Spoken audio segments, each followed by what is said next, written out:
इस वीडियो में हम लोग डिस्कस करेंगे बिस्मथ कैडमियम सिस्टम के बारे में। यह 2 कंपोनेंट सिस्टम है और 2 कंपोनेंट सिस्टम में वैसा सिस्टम जिसमें कि 2 कंपोनेंट एक दूसरे से सॉलिड स्टेट में कम्प्लीटली मिक्सेबल नहीं होते हैं, लेकिन वो क्या बनाते हैं, यूटेक्टिक मिक्सचर। अब यूटेक्टिक मिक्सचर क्या होता है, 2 कंपोनेंट जब एक दूसरे से सॉलिड स्टेट में नहीं मिल रहे हैं, लेकिन वही 2 कंपोनेंट एक दूसरे से लिक्विड स्टेट में या मोल्टन स्टेट में आपस में मिक्स हो जाते हैं और वो एक दूसरे का जो फ्रीजिंग पॉइंट है उसको डाउन कर देते हैं। ये दोनों लिक्विड स्टेट में मिलने के बावजूद कोई नया केमिकल कंपाउंड नहीं बनाएंगे, यानी केमिकली एक दूसरे से रिएक्ट नहीं करेंगे।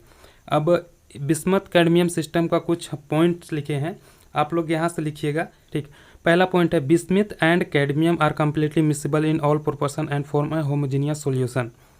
बिस्मथ और कैडमियम है, ये एक दूसरे से कम्प्लीटली हर प्रोपोर्शन में एकदम मिल जाते हैं एक दूसरे से कम्प्लीटली और होमोजीनियस सॉल्यूशन बनाते हैं। They do not react chemically so no chemical compound formed. वे एक दूसरे से केमिकली रिएक्ट नहीं करते हैं और कोई नया केमिकल कंपाउंड नहीं बनाते हैं। These two metals are not miscible in solid state. Thus, when a bismuth cadmium solution is subjected to cooling, either bismuth or cadmium will separate out as a solid phase depending on the composition. एक दूसरे से solid state में completely मिक्सिबल नहीं है, एक दूसरे से नहीं मिलते हैं, तो जब इनका जो सॉल्यूशन हम लोग तैयार करते हैं इनको हीट करके और वो सॉल्यूशन में एक दूसरे से होमोजेनियस सॉल्यूशन बनाते हैं। ठीक है, अब उनको जब हम लोग कूलिंग करते हैं, उनको छोड़ देते हैं ठंडा होने के लिए, तो बिस्मथ या कैडमियम में से कोई एक मेटल ठंडा होने लगता है। अब मान के चलिए कि बिस्मथ का जो फ्रीजिंग पॉइंट है वो लोअर है कैडमियम से, तो उसको ठंडा हम लोग करेंगे तो वो लिक्विड जैसे जैसे ठंडा होगा और बिस्मथ का फ्रीजिंग पॉइंट पहुंच जाएगा तो बिस्मथ वहाँ से सेपरेट आउट होना स्टार्ट हो जाएगा। या अगर कैडमियम का कम है फ्रीजिंग पॉइंट तो कैडमियम वहाँ से सेपरेट आउट होना स्टार्ट हो जाएगा। और ये डिपेंड करता है कंपोजिशन पे। ठीक है, इसको आगे हम लोग डिस्कस करते हैं इनका फेज डायग्राम से। The bismuth cadmium system consists of 4 phase. ये जो बिस्मथ और कैडमियम सिस्टम है ये 4 फेज का सिस्टम है। पहला है जिसमें कि सॉलिड बिस्मथ, सॉलिड कैडमियम, और दूसरा है दोनों का सॉल्यूशन, और चौथा है वेपर। अब ये जो वेपर फेज है इसको हम लोग क्या कर सकते हैं, नेगलेक्ट कर सकते हैं। क्यों? क्योंकि बिस्मथ या कैडमियम का जो बॉइलिंग पॉइंट है ये एकदम हाई है, इसलिए इसको नेगलेक्ट कर सकते हैं। और दूसरा इसको नेगलेक्ट करने का जो मेन रीज़न है वो ये है कि हम लोग प्रेशर को इस सिस्टम में कंसिडर किए हैं कांस्टेंट। अब प्रेशर को कांस्टेंट क्यों किए हैं? क्योंकि 3 तरह का वेरिएबल होता है, एक होता है टेम्परेचर, और दूसरा होता है प्रेशर, और तीसरा होता है कंपोजिशन। अब हम लोग ग्राफ जब किसी चीज़ का किसी सिस्टम का बनाएंगे तो इसमें या तो हम लोग टेम्परेचर दिखा सकते हैं या तो टेम्परेचर या प्रेशर दिखा सकते हैं, या टेम्परेचर या कंपोजिशन दिखा सकते हैं। अब इन तीनों वेरिएबल्स में से टेम्परेचर हम लोग इसको नेगलेक्ट नहीं कर सकते हैं, टेम्परेचर हम लोग को बढ़ाते या घटाते रहना होगा, इसको कांस्टेंट हम लोग नहीं रख सकते हैं। अब प्रेशर को हम लोग कांस्टेंट रख सकते हैं, इसको कांस्टेंट मान सकते हैं, लेकिन कंपोजिशन को हम लोग कभी भी कांस्टेंट नहीं मान सकते हैं। कभी बिस्मथ का कंपोजिशन हाई होगा, कभी कैडमियम का कंपोजिशन हाई होगा। ठीक, ये कंपोजिशन वेरी करता रहता है, तो यहाँ पे 2 वेरिएबल लेंगे, टेम्परेचर वेरिएबल और कंपोजिशन एज ए वेरिएबल, लेकिन प्रेशर को एज ए कांस्टेंट मानेंगे। प्रेशर यहाँ पे क्या होगा, कांस्टेंट रहेगा, ये वेरिएबल की तरह काम नहीं करेगा, वेरी नहीं करेगा, यानी ये वेरिएबल नहीं है। तो इस वजह से हम लोग यहाँ पे वेपर प्रेशर को भी नेगलेक्ट कर सकते हैं। अब ये है बिस्मथ कैडमियम सिस्टम का फेज डायग्राम, तो इस पे एक नज़र डालते हैं। इस पॉइंट पे 100% बिस्मथ है, इस पॉइंट पे 100% कैडमियम है। ये सॉलिड स्टेट में एक दूसरे से मिक्स नहीं होते, इनको जैसे ही हम हीट करते हैं इनका जो मोल्टेन स्टेट होता है वो एक दूसरे से कम्प्लीटली होमोजीनियस सॉल्यूशन बनाते हैं। तो इस पॉइंट में ACB के ऊपर वाले जो रीजन है इसी में हम लोग को मिलेगा बिस्मथ और कैडमियम का अनसैचुरेटेड सॉल्यूशन, जो कि होगा बिस्मथ और कैडमियम का होमोजीनियस सॉल्यूशन। इस रीजन पे बिस्मथ सॉलिड स्टेट में और इन दोनों का जो सॉल्यूशन है वो दोनों यहाँ पे इस रीजन पे मिलेगा, और इस रीजन में कैडमियम जो कि सॉलिड स्टेट में है और उन दोनों का सॉल्यूशन इस वाले रीजन में मिलेगा। इसमें सिर्फ बिस्मिथ सॉलिड और यूटेक्टिक यानी एलॉय, और इसमें कैडमियम सॉलिड और यूटेक्टिक यानी दोनों का मिक्सचर एलॉय कह सकते हैं। अब इस वाले रीजन पे क्या होगा, बिस्मिथ और कैडमियम दोनों सॉलिड स्टेट में मिल सकते हैं और उनके साथ ये जो एलॉय बनेगा वो भी इस रीजन पे सॉलिड स्टेट में रहेगा। यहाँ पे 100% बिस्मिथ और यहाँ पे 100% कैडमियम। और इस पॉइंट सी को हम लोग आगे डिस्कस करते हैं। बिस्मथ कैडमियम सिस्टम के फेज डायग्राम में दो कर्व है AC और BC, इन्हें को हम लोग डिस्कस करेंगे। तो मान के चलिए यहाँ पे जो सॉलिड बिस्मिथ और कैडमियम था दोनों को हीट किए और ये हम लोग को मिला है होमोजेनियस सॉल्यूशन दोनों का। अब ये AC क्या कहता है, ये कर्व, इसको हम लोग डिस्कस करते हैं। Point A represents the melting point of pure bismuth जो कि है 271 degree centigrade. By adding of cadmium the melting point और freezing point of bismuth gradually decrease along the curve AC. So the curve AC known as the melting point curve of bismuth। यानी ये जो AC point A है, पहले तो इसको देखते हैं। जो पॉइंट A है ये बता रहा है कि मेल्टिंग पॉइंट किसका, प्योर BC का, यानी 100% जब बिस्मथ है तो ये मेल्ट होगा 271 डिग्री सेंटीग्रेड पे, यही बता रहा है पॉइंट A। अब जैसे जैसे हम लोग बिस्मथ में कैडमियम ऐड करना स्टार्ट किए तो इसका जो ये कह दें ऊपर जाएगा तो मेल्टिंग पॉइंट या नीचे आएगा तो फ्रीजिंग पॉइंट, ये फ्रीजिंग पॉइंट ग्रेजुअली क्या होगा, डिक्रीज होना स्टार्ट होगा। यानी जैसे 100% बिस्मथ से इधर हम लोग जाएंगे, इधर कैडमियम का कंपोजिशन आते जाएगा, बिस्मथ का कंपोजिशन कम होते जाएगा, तो वैसे ही इसका जो फ्रीजिंग पॉइंट है वो डाउन होता जाएगा, यही कहता है। और इसीलिए ये जो कर्व AC है इसको क्या कहते हैं, melting point curve of bismuth. यहाँ तक ठीक है। The two phases which exist in equilibrium along AC are solid bismuth and solution of bismuth and cadmium, so the curve is said to be univariant. जो दो phase है ये curve AC के along exist करता है, वो क्या है, बिस्मथ जो कि सॉलिड और सॉल्यूशन एक दूसरे उन दोनों का सॉल्यूशन। यानी यहाँ से ये बिस्मथ सॉलिड आउट होना स्टार्ट होगा, यहाँ इस कर्व AC के किसी भी पॉइंट पे बिस्मथ सॉलिड होना स्टार्ट हो जाएगा इससे नीचे। यानी इस पॉइंट पे अगर इधर जाएंगे तो सॉल्यूशन, इधर जाएंगे तो सॉलिड भी मिलेगा। यानी दो फेज एक दूसरे से इक्विलिब्रियम में है, जो कि है बिस्मथ सॉलिड और उन दोनों का बिस्मथ और कैडमियम का सॉल्यूशन। और ये पॉइंट क्या कहलाएगा, इसलिए यूनिवेरिएंट। अब यूनिवेरिएंट क्यों कहलाएगा, क्योंकि इसका डिग्री ऑफ फ्रीडम F हो जाएगा 1। यहाँ कैसे 1 होगा, F जो डिग्री ऑफ फ्रीडम का फॉर्मूला होता है टू कंपोनेंट सिस्टम के लिए C-P+1। अब यहाँ पे कंपोनेंट कितना है, दो कंपोनेंट बिस्मथ और कैडमियम, तो 2 और माइनस फेज यहाँ पे कितना आ रहा है, फेज 2 फेज है, एक सॉलिड बिस्मथ और दोनों का सॉल्यूशन, तो ये 2 + 1 यहाँ पे टोटल आ जाएगा, ये दोनों कट गया 1। यानी ये जो डिग्री ऑफ फ्रीडम आया 1, तो ये सिस्टम यहाँ पे AC के अलोंग अगर सिस्टम है तो सिस्टम हो जाएगा यूनिवेरिएंट। यानी टेम्परेचर या कंपोजिशन में से किसी एक चीज़ दिया रहे तो हम लोग दूसरा चीज़ निकाल सकते हैं। यानी अगर यहाँ पे टेम्परेचर दिया हुआ रहे तो यहाँ से इसके सीधे जाएंगे और इसके सीधे आ जाएंगे तो कंपोजिशन मिल जाएगा। अगर कंपोजिशन यहाँ का दिया रहे तो इसके ऊपर जाएंगे और इस तरह ले जाएंगे तो टेम्परेचर हम लोग को मिल जाएगा। जैसे 100% बिस्मथ का होता है टेम्परेचर 271 डिग्री सेंटीग्रेड। ठीक है। अब कर्व देखते हैं BC के बारे में।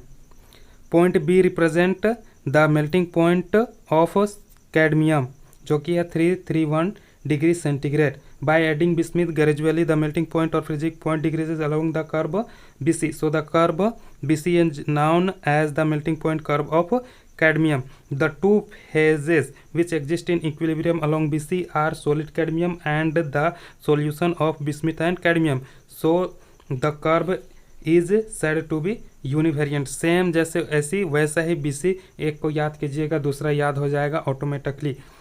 B पॉइंट क्या बता रहा है, मेल्टिंग पॉइंट किसका, प्योर कैडमियम का, जो कि है 321 डिग्री सेंटीग्रेड। और जैसे ही इसमें कैडमियम जो कि 100% है उसका कंपोजिशन इधर कम करेंगे, यानी अगर बिस्मथ ऐड करते जाएंगे तो इसका जो मेल्टिंग पॉइंट कह दें या तो फ्रीजिंग पॉइंट, वो भी ग्रेजुअली डिक्रीज होने लगेगा। ये BC वही कर्व को दर्शाता है। और इस कर्व में हम लोग को मिलता है कैडमियम सॉलिड, इसके नीचे कैडमियम सॉलिड और इसके ऊपर दोनों का सॉल्यूशन, ठीक है। यानी यहाँ पे दो फेज एक दूसरे से इक्विलिब्रियम में है और इसका डिग्री ऑफ फ्रीडम हो जाएगा F = C - P + 1। तो यहाँ पे दो कंपोनेंट, दो फेज प्लस 1, तो दो का एक डिग्री ऑफ फ्रीडम 1 आया। यानी यहाँ कर्व BC में अगर सिस्टम है तो सिस्टम हो जाएगा यूनिवेरिएंट। एक का सिर्फ एक ही वेरिएबल को डिफाइन करना होगा। टेम्परेचर डिफाइन करेंगे, कंपोजिशन निकल जाएगा, कंपोजिशन हम लोग डिफाइन करेंगे, टेम्परेचर निकाल जाएगा, ठीक है। हम लोग देख लिए कर्व AC और BC। AC बताता है variation of melting point of bismuth जब हम लोग उसमें कैडमियम ऐड कर रहे हैं, और BC कर्व बताता है variation of melting point of cadmium जब उसमें हम लोग बिस्मिथ ऐड कर रहे हैं, ठीक है। अब देखते हैं यूटेक्टिक पॉइंट C। ये point the curve AC and BC meet at point C known as eutectic point. The eutectic temperature and composition corresponding to point C are 146 degree centigrade and 60% bismuth plus 40% cadmium respectively. At point C, the three phases which exist in equilibrium are solid bismuth, solid cadmium and their solution. So according to phase rule, point C is non-variant. ये point C है जहाँ पे AC और BC curve आके मिल रहे हैं, इसको eutectic point कहते हैं। और इसका जो टेम्परेचर और प्रेशर है बिस्मिथ कैडमियम सिस्टम के लिए वो है 146 डिग्री सेंटीग्रेड, और यहाँ पे कंपोजिशन हो जाएगा 60% बिस्मिथ और 40% कैडमियम। पॉइंट C में 3 फेज एग्जिस्ट करते हैं जो कि है बिस्मिथ, सॉलिड कैडमियम और उन दोनों का सॉल्यूशन। अगर हम लोग पॉइंट C में देखें तो यहाँ से इस साइड में सॉलिड बिस्मिथ मिल सकता है, इस साइड में सॉलिड कैडमियम मिल सकता है, इससे भी नीचे भी मिल सकता है सॉलिड बिस्मिथ और कैडमियम, और इसके ऊपर सिर्फ है unsaturated solution of bismuth plus cadmium. यानी इसमें 3 फेज हम लोग को मिल रहा है। तो फेज रूल के हिसाब से क्या हो जाएगा, ये पॉइंट अनवेरिएंट, यानी इसको किसी भी वेरिएबल का स्पेसिफाई करने का ज़रूरत नहीं है। इसका टेम्परेचर हमेशा फिक्स रहेगा 146 डिग्री सेंटीग्रेड और इस पर कॉम्पोजिशन आएगा 60% बिस्मथ और 40% कैडमियम। अब इसका अगर हम लोग डिग्री ऑफ फ्रीडम निकाले तो फिर डिग्री ऑफ फ्रीडम का फॉर्मूला होता है C - P + 1। ये होता है 2 कंपोनेंट सिस्टम के लिए। अब यहाँ पे 2 कंपोनेंट है बिस्मथ और कैडमियम, माइनस 3 फेज आ जा रहा है सॉलिड बिस्मथ सॉलिड कैडमियम और दोनों का सॉल्यूशन +1। तो यहाँ पे डिग्री ऑफ फ्रीडम 0, यानी ये सिस्टम पॉइंट C पे कैसा होगा, अनवेरिएंट। अब इसके बाद हम लोग डिस्कस करेंगे एरिया। तो पहला है एरिया अबव ACB। ये जो ACB कर्व हम लोग को मिल रहा है इसके ऊपर का एरिया जहाँ पे सिर्फ होमोजेनियस सॉल्यूशन बिस्मिथ और कैडमियम का मिलेगा। Above the area ACB the component bismuth and cadmium are present only as a homogeneous liquid solution. As the system consist only one phase in this area it is said to be bivariant. Therefore in order to define any point in this area it is necessary to specify the temperature as well as the composition।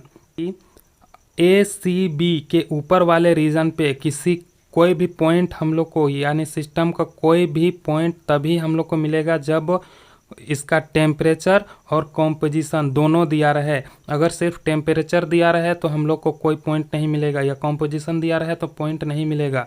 हम लोग को composition भी दिया रहना चाहिए और इस तरह से टेम्परेचर भी। यानी कि अगर हम लोग को कोई भी पॉइंट यहाँ पे निकालना हो तो कंपोजिशन और टेम्परेचर दोनों मालूम होना चाहिए। जैसे कि अगर यहाँ पे कंपोजिशन दिया हुआ है तो इधर इसके ऊपर ले जाएंगे और यहाँ से टेम्परेचर भी दिया होना चाहिए, तब वो पॉइंट मान के चलिए पॉइंट कोई भी Z हम लोग निकाल सकते हैं। अब दूसरा एरिया है एरिया ACD इस वाले रीजन में जहाँ पे बिस्मिथ सॉलिड में है और उन दोनों का सॉल्यूशन भी एग्जिस्ट कर रहा है। इन this area solid bismuth is in equilibrium with solution of varying composition when the eutectic point reached, that is 146 degree centigrade, the second component cadmium begins to crystallize out. The system is now has three phase: solid bismuth, solid cadmium and their solution. Area ACD में bismuth जो कि solid state में है, ये solution bismuth और cadmium के solution के equilibrium में है और इनका सॉल्यूशन वेरी कर रहा है इस रीजन पे। अब ये वेरी इसलिए कर रहा है क्योंकि जो सॉल्यूशन है उसमें से बिस्मिथ सॉलिड आउट होना स्टार्ट हो गया है और सॉल्यूशन में बिस्मिथ का कंपोजिशन घटेगा बढ़ेगा अगर हम जैसे ही रीजन पे इधर उधर जाते हैं तो। अब जैसे ही हम लोग यूटेक्टिक पॉइंट यहाँ पॉइंट यूटेक्टिक पॉइंट सी पे पहुँचे यानी 146 डिग्री सेंटीग्रेड पे, तो यहाँ से कैडमियम सेपरेट आउट होना ये भी स्टार्ट हो जाएगा, ठीक है। और इस पॉइंट पे हम लोग को तीन फेज मिलेगा, बिस्मिथ का सॉलिड स्टेट, कैडमियम का सॉलिड स्टेट और उन दोनों का सॉल्यूशन, यानी इस जगह पे पॉइंट क्या होगा, इनवेरिएंट, डिग्री ऑफ फ्रीडम 0। वैसे ही एरिया BCD डैश इसमें भी वही होगा, कैडमियम सॉलिड स्टेट में होगा और उन दोनों का सॉल्यूशन होगा एक दूसरे से इक्विलिब्रियम में, और ये सॉल्यूशन वेरी करेगा क्योंकि यहाँ से कैडमियम सेपरेट आउट होना स्टार्ट हो गया है, तो सॉल्यूशन का जो कंपोजिशन है वो वेरी करेगा इधर उधर हम लोग रीजन पे इस साइड में उस साइड में जाएंगे तो। और उसी तरह से जैसे ही हम लोग पॉइंट सी पे यहाँ पे 146 डिग्री सेंटीग्रेड या इसका भी यूटेक्टिक पॉइंट जैसे ही पहुँचे, यहाँ से बिस्मिथ सेपरेट आउट होना स्टार्ट हो जाएगा सॉलिड स्टेट में, और इस पॉइंट पे सॉलिड बिस्मिथ सॉलिड कैडमियम उन दोनों का सॉल्यूशन हम लोग को एक साथ तीनों फेज मिलेगा इस पॉइंट में। इस पॉइंट को यूटेक्टिक पॉइंट बोलते हैं, ये इनवेरिएंट होता है, यहाँ डिग्री ऑफ फ्रीडम 0 होता है और इस पॉइंट में 146 डिग्री टेम्परेचर तो रहेगा, बिस्मिथ का कॉम्पोजिशन 60% और कैडमियम का 40% हो जाएगा, ठीक है। उम्मीद करता हूँ ये पूरा कंप्लीट समझ में आया होगा। मिलते हैं ऐसे ही किसी नेक्स्ट वीडियो में, तब तक के लिए गुड बाय।